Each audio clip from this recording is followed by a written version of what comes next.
Quero muito aprender a fazer o diagnóstico. Vamos aprender junto. Pode fazer, deixa eu ver só se eu olhei tudo. Estou terminando minha pós, louca. Não, gente, quando a gente está fazendo a pós, a gente não vê a hora. Mas bate aquelas inseguranças. Por isso que é legal estar com alguém que dê a mão e que não deixe ficar com medo. Vamos para mais uma live, a parte 2 do relatório psicopedagógico.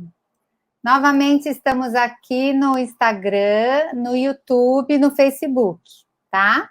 Hoje nós vamos dar continuidade à nossa live da semana passada, que não conseguimos completar, muita informação. Gente, já quem entrou aí sabe de alguém que vai aproveitar essa live, também precisa saber sobre relatório psicopedagógico, como fazer diagnóstico, porque não tem como falar de relatório sem falar de diagnóstico, então aperta o aviãozinho e já manda para aquela pessoa que também vai aproveitar com a gente.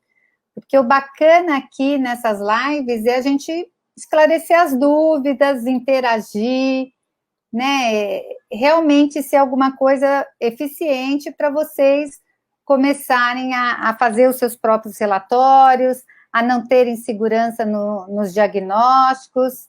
Então, bem bacana. Queria aproveitar para agradecer a audiência na semana da Psicopedagogia Exponencial, que foi muito legal, muito bacana mesmo. Os relatórios que eu estou recebendo são excelentes, assim, o pessoal aproveitou bastante. Boa noite, Severino. Boa noite, Eliette, Daniela. Gente, já manda aí, manda um aviãozinho, vamos chamando mais psicopedagogos, mais professores que podem aproveitar essa live, hein? E já mandem as perguntas. Tem pergunta, tem dúvida aí, já coloca que eu vou respondendo aqui. Semana passada, bacana foi isso, foi já esclarecendo ao vivo com vocês as dúvidas que iam aparecendo. Tá bom? E eu recebi muitos comentários, centenas de comentários lá na semana da psicopedagogia. Foi muito legal, já temos mais novos PPX, né, que é o Psicopedagogo Exponencial. Ai, que bom, Eliette, fico feliz. Oi, Ana, seja bem-vinda. Então, e aí, eu hoje tenho um monte de novidade para quem já é PPX, vão ter muitas surpresas no final, a Ana, que já é PPX também. Vão ter novidades no curso que vocês vão receber as atualizações e vão ser incríveis. Olha, a ideia dessa atualização são dos pedidos e da audiência que tiveram em algumas lives. Então, vão ser mais 7 aulas que eu vou gravar agora, já estou gravando algumas, e que quem é PPX vai receber gratuitamente essas 7 aulas que eu vou contar no final sobre o que vai ser, hein? Então, fiquem por aí que eu vou contar surpresas. E tem mais surpresa também para quem é PPX. Agora só tem até amanhã à noite para entrar nessa nova turma. Essa nova turma que está cheia de novidades que eu vou contar para vocês. E a próxima turma, como o curso já vai estar atualizado, gente, a gente não vai garantir o preço que está, hein? Então, agora é hora de aproveitar quem quer já participar do método Paula Furtado e ser uma PPX, tá bom? Então, amanhã fecha mesmo a turma e aí a gente não sabe quando que vai abrir outra. Porque eu quero me dedicar, assim, inteiramente para cada turma que abre, nas mentorias, nas lives, sabe? Vai ter um atendimento bem personalizado. Então, as turmas ficam pouco tempo mesmo. O carrinho só fica aberta a inscrição por uma semana, tá bom? Bom, hoje nós vamos dar continuidade ao relatório. O que eu conversei com vocês? Depois vai ter mais específico, até no próprio método Paula Furtado, no curso vai ter os exemplos dos relatórios, né? Mas aqui eu estou fazendo com vocês um passo a passo de como seria o relatório que eu criei do jeito que eu acho mais adequado. Cada um vai adequando a sua forma de escrever, a sua forma de avaliar, mas o que eu acho importante, eu estou trazendo para vocês. Primeiro, a gente falou do histórico, né, do encaminhamento, né, quem encaminhou e qual foi a queixa, e deixar também a parte do tempo que ela foi examinada. Então, o diagnóstico foi feito do dia tal até o dia tal. Então, isso tem que estar muito claro. E o que foi avaliado? Então, isso é uma frase chavão que eu ponho em todos os relatórios. Eu ponho que foi examinado em meu consultório no período de tanto a tanto, né? E o diagnóstico foi feito nas áreas do desenvolvimento emocional, cognitivo e psicomotor. Porque aqui a gente já, quando a gente fala esses 3 blocos grandes, a gente já está colocando todas aquelas outras habilidades que eu avalio. E a parte emocional, apesar do psicopedagogo não o foco não ser só o emocional, como a arte-terapia, como o psicólogo, mas é muito importante você avaliar como que está o emocional dessa criança ou adolescente perante todas as áreas da vida dele, né? Então, nos testes projetivos que eu utilizo, dá para saber como ele se sente na família, como ele se sente em relação a ele mesmo, né, em diferentes situações. Então, assim, qual é o papel dele na família, como que ele se avalia, né, perante essa família, como ele avalia os membros da família. Então, os testes e as dinâmicas projetivas que eu utilizo, dá para a gente saber no racional, né, na parte consciente, e também eu utilizo uns que mostram no inconsciente. Porque, às vezes, quando você está falando com a criança, do pai, da mãe, mesmo que ele tenha algum problema, às vezes ele nem consegue perceber o problema que existe. Muitas vezes é um problema bem latente, né, que é bem perceptível. Mas eles têm aquela questão de não falar do pai, da mãe, né, para uma estranha, está começando o diagnóstico, está começando a fazer um vínculo mais forte. Agora, quando você aplica os testes projetivos, aí fica muito transparente tudo, né? E o legal, até nessa parte, eu analiso o que ele falou, né, do pai, ou da mãe, ou dos irmãos, quando ele está no consciente, que ele está pensando uma palavra para definir a mãe, para definir o pai, para definir os irmãos, e quando está lá no inconsciente, que ele está só fazendo uma família, falando sobre uma família qualquer, mas que a gente sabe que a família que ele tem interna é a dele. Então, não existe isso de família qualquer, é a família que ele tem interna, né? Então, ele termina projetando isso nos testes que eu coloquei para vocês lá do que trabalha emocional. Gostaria de saber sobre avaliação multissensorial para autista. Olha, Tânia, eu utilizo a mesma avaliação, eu vou adaptando algumas coisas, alguns materiais, mas eu utilizo o mesmo tipo de avaliação para os meus pacientes autistas ou não autistas. Eu avalio a parte das habilidades, vou utilizando uns materiais diferentes que vão chamando mais atenção. A gente pode fazer uma live sobre isso, mas basicamente eu vou percebendo em termos de habilidade mesmo, né? Avaliando essa parte, se ele tem, se ele não tem, o que precisa ser trabalhado, tá bom? Então, por isso que eu falei, a gente faz o histórico, né? O histórico, gente, revisando para quem não estava aqui, não é aquele super detalhado que vai falar, como foi a gravidez, como que foi os primeiros anos de vida. Isso, num relatório, num diagnóstico neuropsicológico, é importantíssimo. Tem toda aquela parte da anamnese que tem que estar presente. Mas aqui a gente tem que pensar que a gente tem que ser funcional. Então, eu vou pegar as informações que realmente vão fazer alguma diferença para a família e para a escola.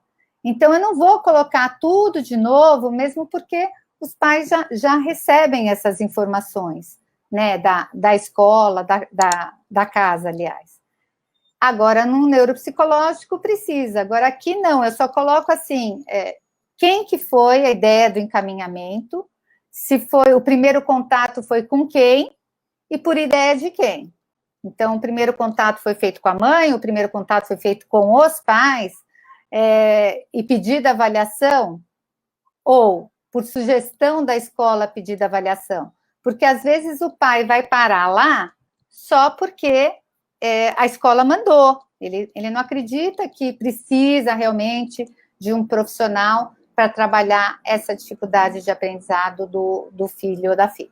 Isso também é super importante, essa pergunta que a Ana trouxe, porque é outra dúvida que às vezes me perguntam. Quando eu tenho que passar um relatório, eu tenho que pedir um encaminhamento para um neuropediatra, ou quando eu tenho que justificar a necessidade de um psicopedagogo, porque esses relatórios, aqui no caso específicos, eles têm que ser bem objetivos e bem sintéticos. Se aqui eu já faço sintético, o relatório do diagnóstico psicopedagógico, nesses encaminhamentos, não é que eu quero, mas tem que ser sucinto. Ele tem que ser, no máximo, um parágrafo, e você tem que conseguir colocar de uma maneira que justifique, né, para o neuro, para a escola, por que ele precisa do acompanhamento, ou por que ele precisa passar por um neuropediatra, tá? Isso é questão de convênio, às vezes pedem e tal, e é muito complicado. Às vezes a gente faz o encaminhamento, mas às vezes tem que passar por um pediatra para ele refazer o pedido, porque tem que ter o CRM, tá? Mas é importante porque a gente já documenta tudo que a gente pediu, isso vai para a escola, vai para o profissional, então isso é bem bacana mesmo para a gente fazer. Então, já segura um pouquinho que eu já vou falar sobre isso, que também é importante. Aí, eu coloco a questão da concentração e da atenção, né? Então, eu coloco primeiro, se durante as sessões de... Sim, relatório do diagnóstico, Valéria.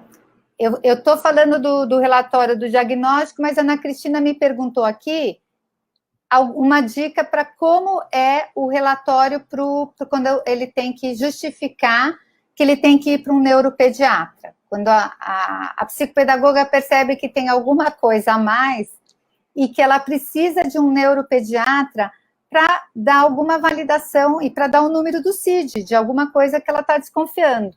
Né? Ela está desconfiando de uma dislexia, de um TDAH. Quem vai poder bater o martelo, carimbar lá o rótulo do CID é o neuropediatra. Então, a gente vai ter que fazer esse encaminhamento. E aí, a gente tem que justificar o porquê que a gente está encaminhando, tá? Então, vamos seguir aqui. Ficou claro, semana passada, a diferença da concentração e da atenção, né, gente?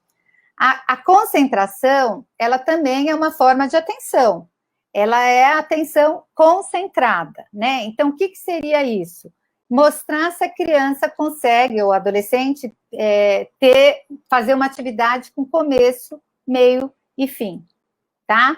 Então, aí, se ele se concentra, desde que tenha... A gente tem que olhar muito aqui quando é do interesse dele, porque o TDAH é que todo mundo fala, não se concentra, não se concentra, mas quando é do interesse dele, ele tem um hiperfoco naquilo que interessa. Então, se ele tem essa capacidade de concentração, ótimo, mas aí a gente tem que deixar bem claro no diagnóstico que quando o assunto é do interesse, que ele tem uma concentração boa, mas que quando é relacionado a tal coisa, sempre tem alguma coisa que fica mais gritante quando ele se desconcentra, né? Essa dificuldade dele está mais relacionada com a matemática, quando a gente vai fazer algum jogo que envolva a lógica, ele se desconcentra, ou é quando tem leitura e interpretação, ou quando é a parte motora, que às vezes tem uma disgrafia junto. Então, vamos focar primeiro se ele se concentra. Tem aqueles que não interessa se é de interesse ou não. Pode ser o jogo que ele está amando, mas ele está olhando a borboleta passar, ele está vendo se a mãe chegou, ele está vendo se algum celular tocou, ele está com aquela atenção dividida que eles têm muito boa, né? O tempo inteiro, desde que esteja prestando atenção e que seja do interesse, aí ele divide a atenção, que é uma beleza. E tem também a atenção alternada. Então, primeiro eu coloco a concentração, né? A parte da concentração, como foi durante as sessões. Aí depois eu coloco da atenção dividida, eu falo se ele tem uma boa atenção dividida, se ele consegue fazer duas coisas ao mesmo tempo. O TDAH dá um show nessa atenção, geralmente. Agora, o que pega para eles é a atenção alternada, tá? Então, assim, estou fazendo alguma coisa, eu me distraio, depois, para voltar para aquela atividade, eles perdem as regras, perdem muita coisa, então a gente tem que retomar, às vezes, algumas regras com eles para dar continuidade ao aprendizado. Alguma dúvida aqui de atenção e concentração? Aí, eu passei para a parte de linguagem. Na parte de linguagem, eu vou colocar, aí eu começo já mudando o tema. Na área específica da linguagem, às vezes desempenha melhor, tem um melhor desempenho na oralidade do que na escrita, ou tem um bom desempenho tanto na oralidade como na escrita. Aqui a gente tem que deixar bem claro, nessa parte de linguagem, como que está. Apresenta uma leitura fluente? Ele lê e interpreta? Ele lê e interpreta textos ligados ao conteúdo programático da faixa etária dele em nível de escolaridade? Tudo isso tem que estar claro. Para o disléxico, principalmente aqueles que tem muitas trocas de letra, até eu separei aqui um dos disléxicos para mostrar para vocês. Ó, eu coloquei assim: sua leitura é lenta, silabada, prejudicando o ritmo e interpretação de textos adequados à sua faixa etária e nível de escolaridade. As dificuldades na leitura devem-se especialmente pelo fato de confundir letras com grafia mais ou menos similar, fazer omissões de letras, sílabas ou palavras. Esse menino, ele fazia uma confusão em tudo. Então, ele omitia tanto a letra na palavra, como a sílaba na palavra, ou como, às vezes, ele omitia, às vezes ele acrescentava sons. Então, tudo isso eu vou anotando durante o diagnóstico, a gente vai prestando atenção na leitura e vai percebendo se na hora da escrita ele omite palavras, se na hora da leitura ele pula frases. Às vezes eles pulam linhas inteiras, né? Porque o disléxico ou o desortográfico, né, que é mais linkado ao TDAH, eles precisam, às vezes, de um apoio, uma reguinha ou alguma coisa que permita que ele não pule a linha e assim se atrapalhe ainda mais. Tanto é que um dos treinos também que a gente tem que fazer bastante com eles é esse treino do movimento do olho, né? Porque eles vão com a cabeça inteira quando eles estão lendo, e aí eles terminam pulando a linha quando eles voltam para o começo da página. Então, tem algumas reguinhas, eu dou algumas dicas ali nos vídeos no YouTube, tem aquelas réguas vazadas, mas eu não uso muito. Eu uso, na verdade, eu pego aquelas réguas que não são transparentes. Assim permite que a criança acompanhe sem pular linha e assim ele tem uma melhor interpretação daquilo do que está acontecendo, tá bom? Aí eu coloquei: essas dificuldades impedem de reconhecer adequadamente as palavras, obrigando a fazer uma leitura decifratória, hiperanalítica, que limita a velocidade de compreensão de leitura. Quando eu coloco tudo isso bem detalhado, gente, isso já é muito específico para o neurologista, quando ele bate o olho e vê um relatório assim, porque todas essas características se referem à dislexia, né? ou a desortografia. Ele que vai ver se tem mais sintomas ali que se encaixem, e ele vai dizer se é um TDAH com desortografia ou se é uma criança disléxica. Às vezes, dislexia com TDAH, né? Então, tudo isso fica muito mais claro para quando você manda para um neuro, né? Então, eu costumo ouvir muito os neuros elogiando a riqueza de detalhes que eu coloco as letras que eles trocam, quantas letras eles trocaram no teste da dislexia, né, nas pseudopalavras, quais as trocas mais comuns. Então, eu coloco um mais geralzão, que é para o neuro, para a escola, tal, e dou, às vezes, uns detalhes para a professora da classe, porque eu coloco as letras que eles mais trocam para eles não serem descontados enquanto estiverem em tratamento. Então, trocas surdas e sonoras, então, não descontar as letras surdas e sonoras, o valor posicional do R ou do L, depende muito do tipo de erro da criança. Mas isso não precisa estar tão detalhado no relatório, que é mais uma geral, é para mostrar para a professora, ou para o neuro, ou para os pais, como que é a leitura, como que está essa leitura em relação a outras crianças da mesma faixa etária. Aí, depois dessa parte da leitura, que a gente colocou todos os detalhes, nós vamos colocar a parte da escrita. O que a gente vai pôr na escrita? Se ele tem uma coerência textual. Gente, estou dando muita coisa mastigada aqui, hein? Coloca o aviãozinho aí e chama mais psicopedagogo para assistir essa live, hein? Que vai fazer a diferença. Olha, eu demorei muito tempo para formatar esse relatório desse jeitinho aí para vocês. E agora eu tô entregando aqui o ouro, que é isso que eu quero mesmo. Eu quero que vocês já consigam fazer com mais segurança. Semana passada, quanto mais eu falava, as pessoas, quem segura, porque você coloca um monte de coisa que a gente tem que saber. Não é o contrário. É para dar segurança. Quanto mais a gente sabe, quanto mais fundamentados nós estivermos, melhor, tá bom? Então, aperta aí, ó, vou dar um minutinho aí para vocês mandarem para pelo menos 3 pessoas aproveitarem esse conhecimento, que eu não sei ainda se essa live ficará gravada. Além da coerência textual, a gente vai colocar se tem sequência, se ele é criativo na escrita, ou se é aquela criança que não ousa, né? Que ela quer colocar assim o mínimo possível para garantir que esteja certo, ou tem medo de se colocar.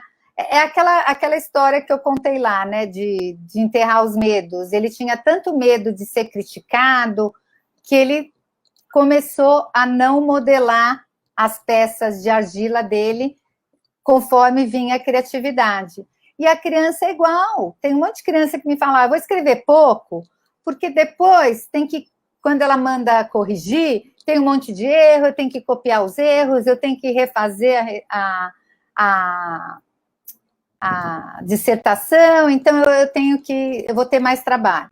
Então, eles começam a escrever cada vez menos com medo de censura, tá bom? E aí, a gente vai colocar também os erros ortográficos. Como é que são esses erros ortográficos, né?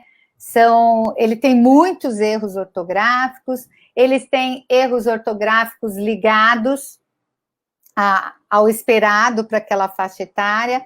Isso é bem bacana também. A segunda parte do método Paulo Furtado, eu vou colocar para vocês todos os tipos de erro e o que é esperado, até que faixa etária, porque a gente tem que ter uma ideia do que trabalhar naquela série, mas o que seria uma superação ortográfica, que eu chego no final do ano e meu aluno já não faz mais aglutinação, ele não mais erra as surdas e sonoras. Eu tenho que saber o que é esperado para cada faixa etária, porque aí o nosso relatório vai ficar muito mais preciso, né? Porque às vezes fala, tem muitos erros ortográficos, mas ele erra C cedilha e 2 S. É comum, isso é erro de transcrição, que é erro de origem da palavra. Então, se ele escrever, sei lá, caça com S, com 2 S ou com C cedilha, vai estar escrito caça. Ele não tem esse recurso de corrigir aquilo só pela leitura. Tá? Então, esse erro é um erro que eles vão até 5º ano, 6º ano, ainda é muito comum ter bastante desses erros. Mas não é mais comum, num 5º, 6º ano, ter as surdas e sonoras. Então, isso eu também vou entregar para vocês depois, essa parte, assim, do que é esperado para cada série, como superação ortográfica, tá? É lógico que quanto melhor a criança escrever, quanto menos erros ortográficos, melhor, né? Mas a gente sabe que não é sempre que isso acontece, né? Mas a gente tem que saber o que é esperado, o que não é esperado, até quando eu posso aceitar esse tipo de erro. E principalmente se ele for um disléxico ou um desortográfico, né? Até ele tem que ser aceito, esse tipo de erro, enquanto ele está sendo trabalhado com um profissional.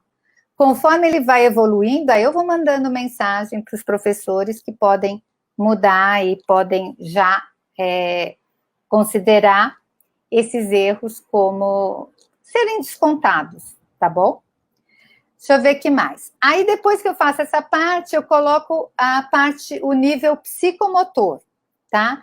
Aqui eu vou colocar as provas de Piaget, que eu já falei para vocês que eu não uso a caixa operatória, mas eu uso as provas operatórias do Piaget, ou seja, eu avalio a classificação, a conservação e a inclusão com jogos e dinâmicas que eu desenvolvi em consultório, tá? Então, muitos dos jogos são jogos meus mesmo, que eu criei em consultório e depois eles foram industrializados, né? Foram por uma fábrica de brinquedos, a Algazarra. Então, eu utilizo esses porque eu me sinto mais confortável, eu acho menos formalzinho, menos cara de teste para a criança. A criança é avaliada sem perceber que está sendo avaliada.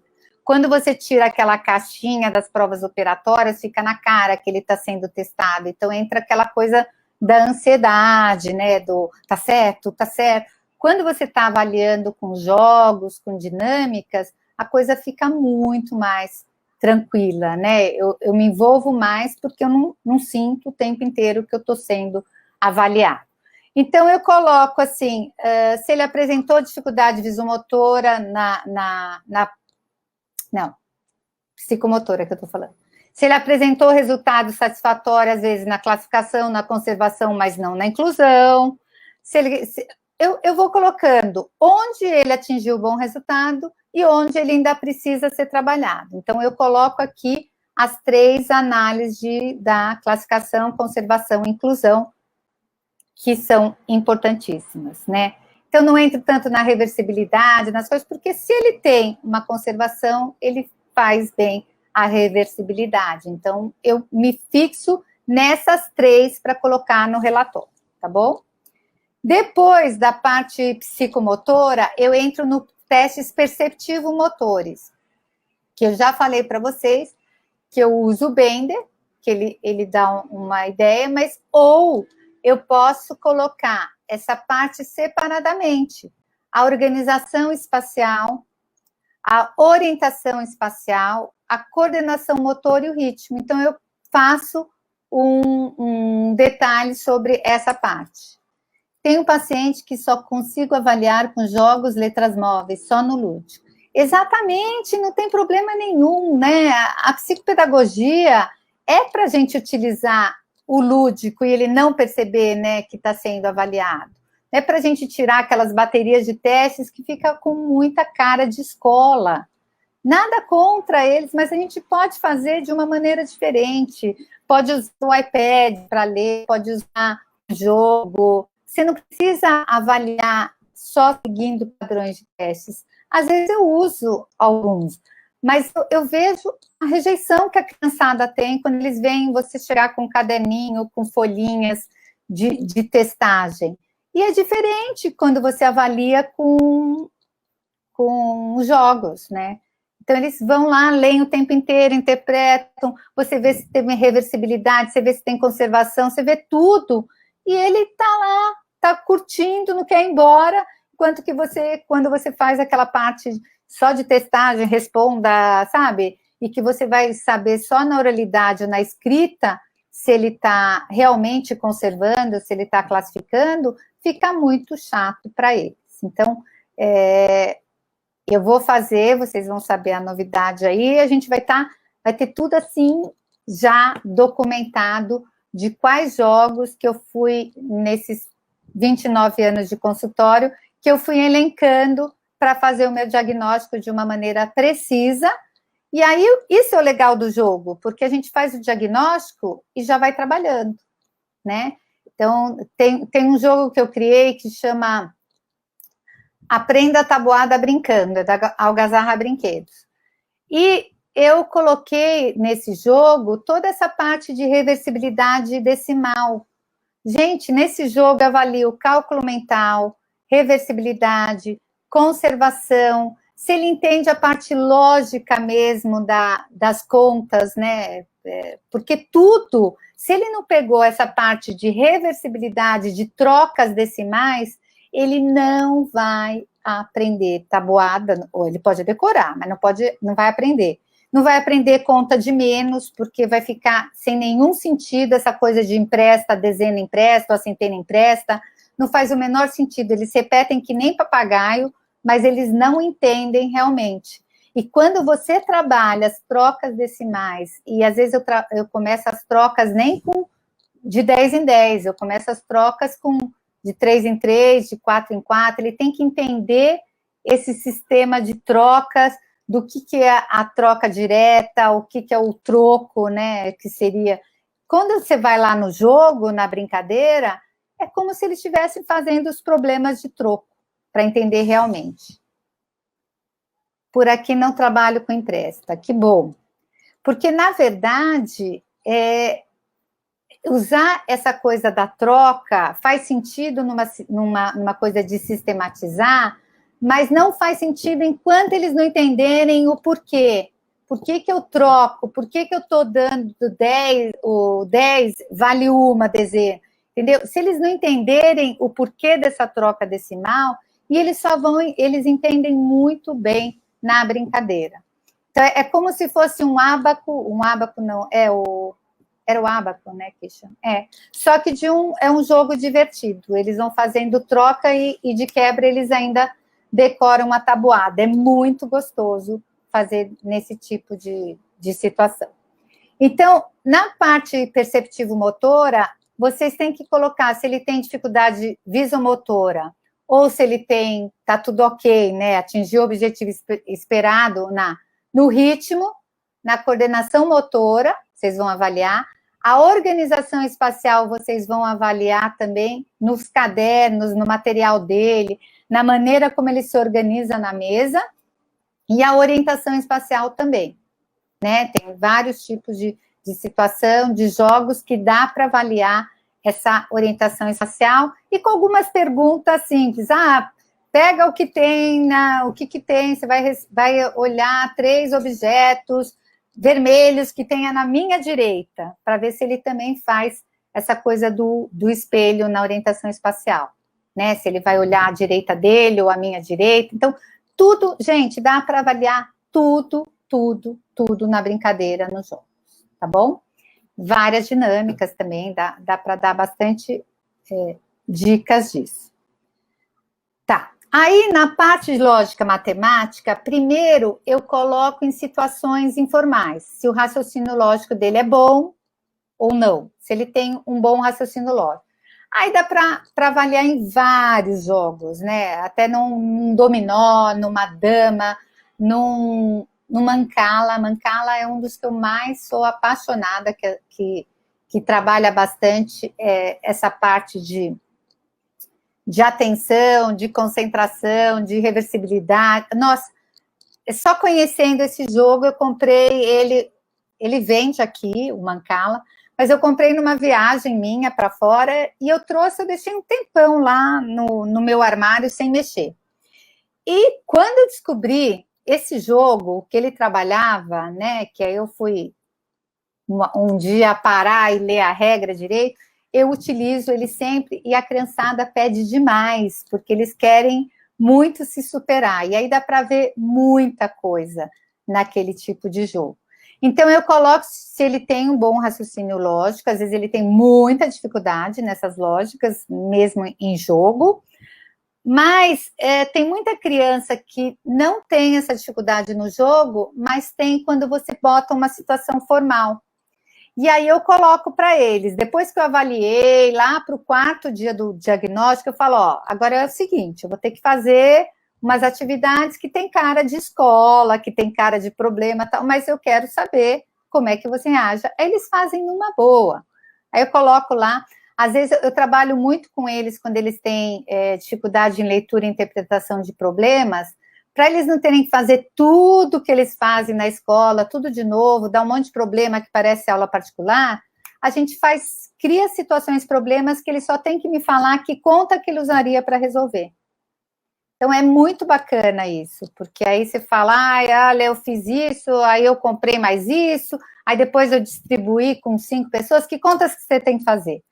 Eu tenho que fazer demais, juntar, depois eu tenho que dividir.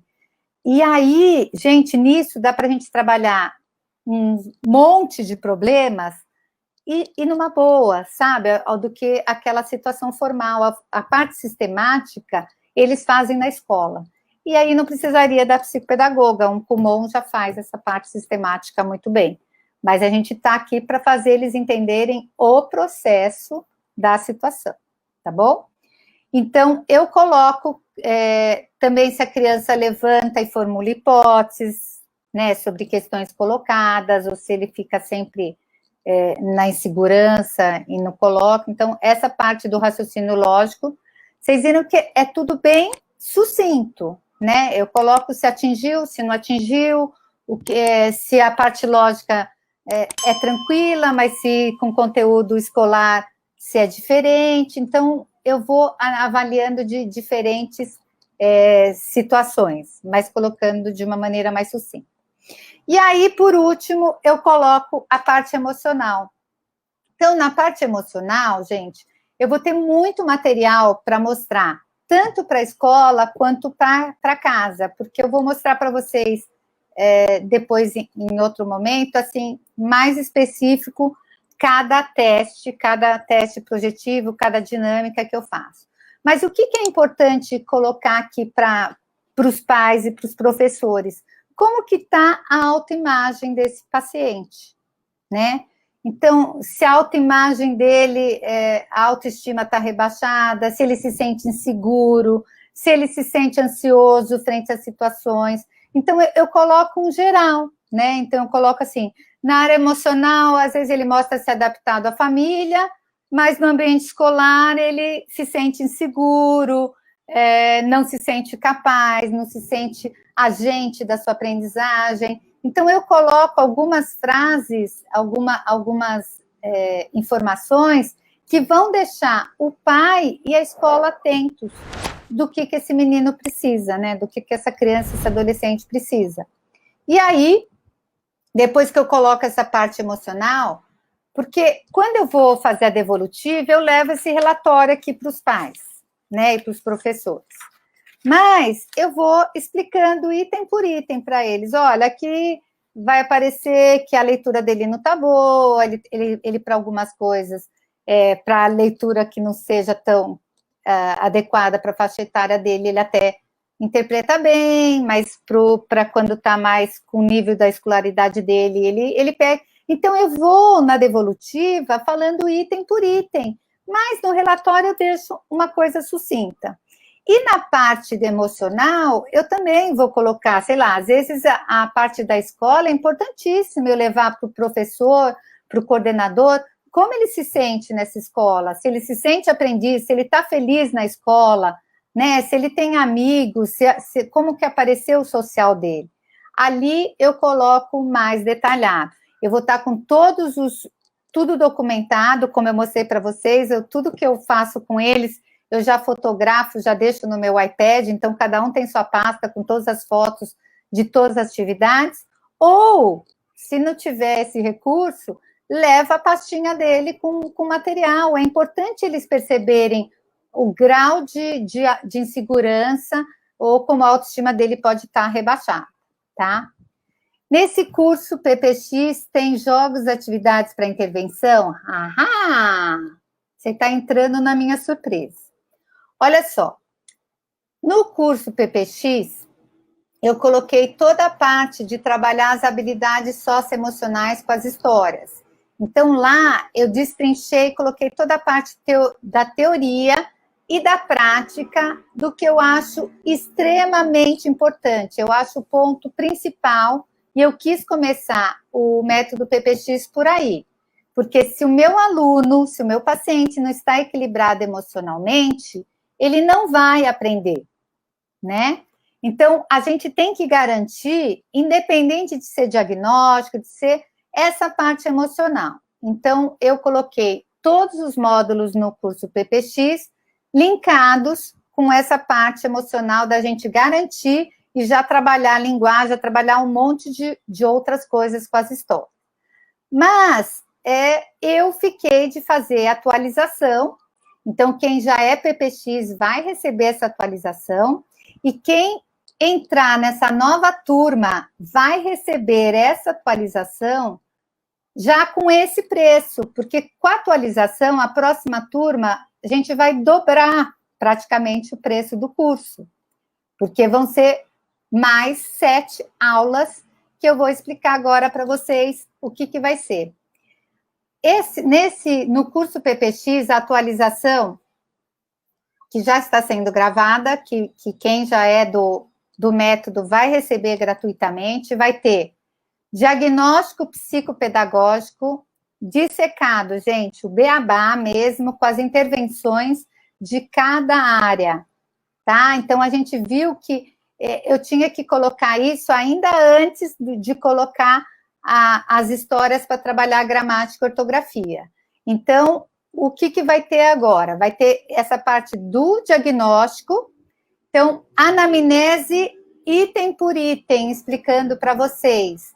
E ainda vai ter lá a parte de apostilada, que vocês vão receber, tanto da parte das histórias, tem no método PPX, como vai ter a nova apostila, que eu vou estar com todas as perguntas, as fichas já da anamnese, vai ter toda a parte dos jogos que são usados para o diagnóstico, vou comparar com a caixa operatória, então a gente vai mexer com a caixa operatória do Piaget e vou colocar também os jogos que fazem a mesma função, vou dar outras dinâmicas também para avaliar cada item, então vai ter linguagem, a parte de linguagem para o diagnóstico, a parte lógico-matemática, a parte de percepção visomotora e a parte psicomotora, né? São 7 aulas a mais. Aí vai ter dissecado como fazer uma devolutiva.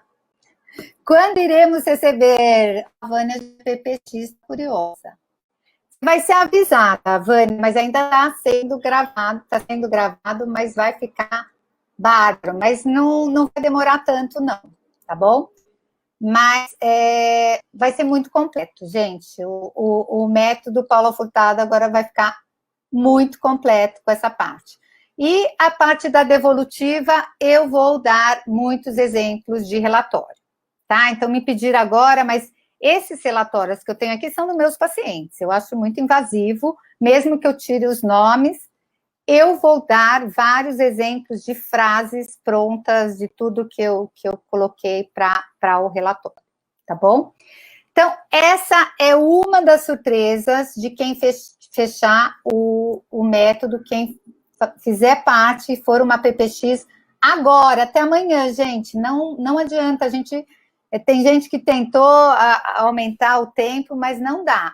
É amanhã, o preço está muito barato, vocês podem comparar por aí, assim, é menos 12 vezes de 48, eu acho. Não dá nenhuma pizza por mês. Então, tá assim, tá de graça, ainda por cima que vocês vão receber as atualizações. Para essa turma, só essa turma vai receber essas atualizações, e as turmas anteriores também, Então, Vânia, Ana Cristina, todo mundo que está aí que já é PPX, não se preocupe, tá? E o valor, vocês receberam e-mail? Eu acho que são 12 de 48, ou tem um desconto à vista. A vista sai 494. Gente, não existe curso com esse total de horas que vocês receberam, mas vocês vão receber mais 7 aulas, né? 7 módulos, então vai ficar assim super completo. 49809. Ah, tá. Nossa, estava na cabeça que era 494. Ótimo. Você já é PPX, Daniela? Então, ó, no feed do Instagram, no feed não, eu sempre falo feed. Aí como é o nome mesmo? Na bio do meu Instagram, tá lá o link para vocês entrarem, tá bom? Isso, tem garantia de 7 dias, à vista fica 494, isso mesmo. À vista é 494 ou 12 de 48, tá bom? À vista tem desconto. Gente, o legal é que além dessas atualizações, a próxima surpresa, 10 mentorias comigo, uma por mês até o final do ano. Vocês vão ter uma vez por mês, 2 horas para vocês esclarecerem todas as dúvidas, porque vocês já estarão colocando o método em prática. Então, vocês já vão vir para a mentoria, Paula, usei tal história, ou não tem tal história, o que eu faço com esse meu paciente? A gente vai fazer uma mentoria, assim, muito individualizada, que é só para essa turma, tá? Então, para essa turma, eu vou fazer uma mentoria por mês. Então, tá tudo mastigado, vão ter esses bônus, assim, tão incríveis mesmo. Olha, estão perguntando aqui o certificado das 3 aulas. Gente, as 3 aulas que vocês mandaram, quem já mandou o resumo? Então, no resumo, eu já vejo quem vai ser PPX, gente. Tem uns resumos incríveis de gente que já entrou, gente que fez as atividades. Quem não fez ainda as 3, façam, porque vale muito a pena. Quando eu pensei nessa semana exponencial, era para vocês vivenciarem aquilo que eu quero que vocês passem. Quando a gente vivencia, a gente vê que funciona. Se funcionou para mim, se eu me sinto mais segura, principalmente para essa parte de segurança, gente. O método, não adianta só eu dar, e eu não quis começar por diagnóstico, por intervenção, porque não é isso que vai fazer a gente psicopedagogos melhores. Você gostou da cadeira? O que a gente vai fazer psicopedagogos melhores é a gente estar seguro daquilo que a gente está fazendo. E as histórias têm, e as dinâmicas têm esse poder. Então, vamos ser psicopedagogos completos, não adianta a gente ficar só recitando a parte das provas operatórias ou a parte de conteúdo. A gente vai juntar as duas partes, teoria e prática. E eu quero, assim, tem muita gente que eu quero muito nessa que faça parte. Eu estava lendo os resumos, são fantásticos, fantásticos, assim. Tem gente que mergulhou nessa semana assim inteira. E tem como mergulhar mais, gente. 10 mentorias, não existe isso, tá? Então, essa mentoria é feita só para quem é PPX. A gente vai fazer pelo Zoom. A gente vai mandar o link para vocês, vai ser uma por mês. E vai ser incrível. Eu acho assim que tudo que a gente vivenciou nessa semana, que eu vivenciei aqui nas lives, eu estou achando. Ainda sou muito insegura. Então, vem ser PPX, Tânia. Te garanto que eu vou pegar vocês pela mão e a gente vai. Vocês vão ter essa segurança de ter um consultório seguro, bombando. Então, a experiência a gente tem experienciando mesmo, né? Então, é na prática. Por isso que eu quero que vocês coloquem essa prática já e façam uma mentoria, porque eu já vou explicando para vocês o porquê deu certo, o porquê não deu certo. E nas mentorias eu também vou fazer esse tipo de dinâmica para vocês continuarem se trabalhando. A faculdade de pedagogia está difícil. Então, tudo fica mais fácil, gente, quando a gente se trabalha. Eu vou falar que esse trabalho não é um trabalho só pedagógico. Então, o incrível das histórias é quando a gente percebe, e eu recebi vários relatórios de pessoas que que se modificaram mesmo, né? Que que fazendo as dinâmicas, se sentiram mais seguras, mais felizes. Então, eu tive vários depoimentos desse jeito. Estou terminando minha pós, louca para começar a atuar. Então, dá para levar... Olha, o bacana é que, assim, tudo que vocês estão aprendendo na pedagogia, na psicopedagogia, na pós, a gente vai aprender na prática, no curso, e principalmente nas mentorias. Gente, as mentorias eu já vi, assim, milagres acontecendo, as pessoas se descobrindo, é muito bacana ainda. Pode, quem não é formada pode fazer o curso PPX, não tem problema nenhum, gente. A gente vai trabalhar de uma maneira que é de desenvolvimento pessoal e profissional. E com uma prática que, quando você estiver formada, eu tive sorte de ter conhecido esse poder das histórias lá no começo da minha jornada como psicopedagoga. Mas eu ter a sorte de, como vocês, já fazendo faculdade de pedagogia, já conhecer essa forma de trabalhar, esse método, de eu trabalhar o meu paciente me trabalhar.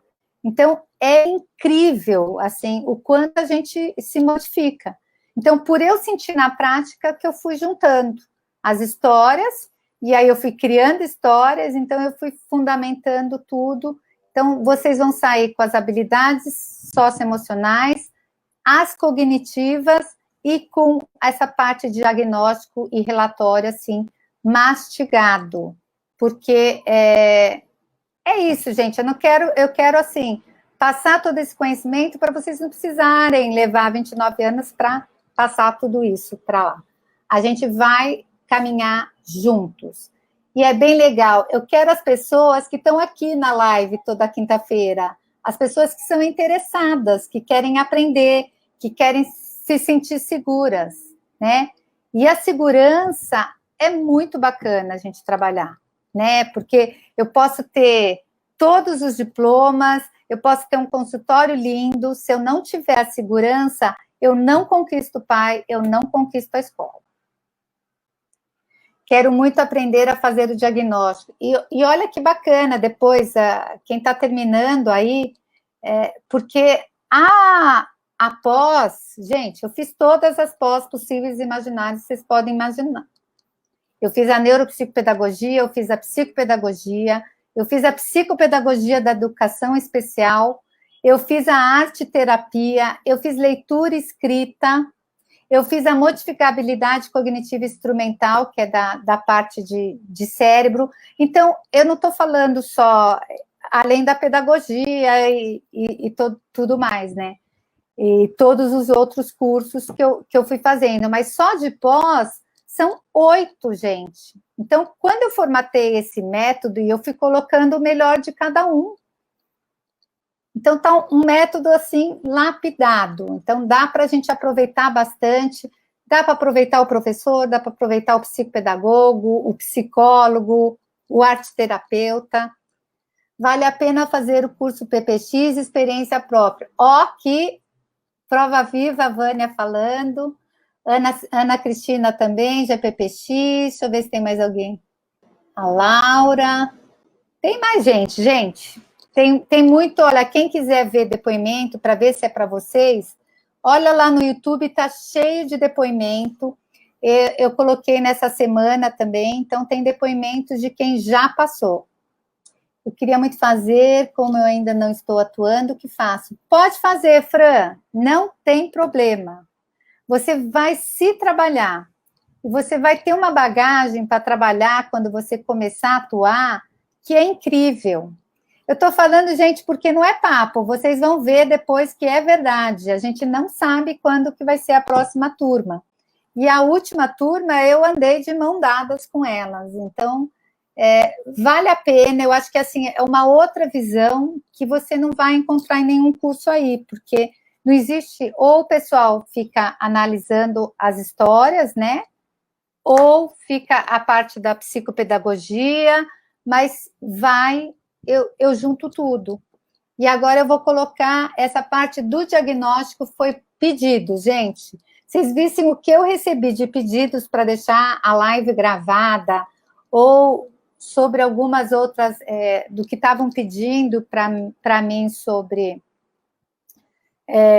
dicas de relatório e de diagnóstico. E agora, para terminar, Ana, deixa eu te contar, que você perguntou do neuro, né?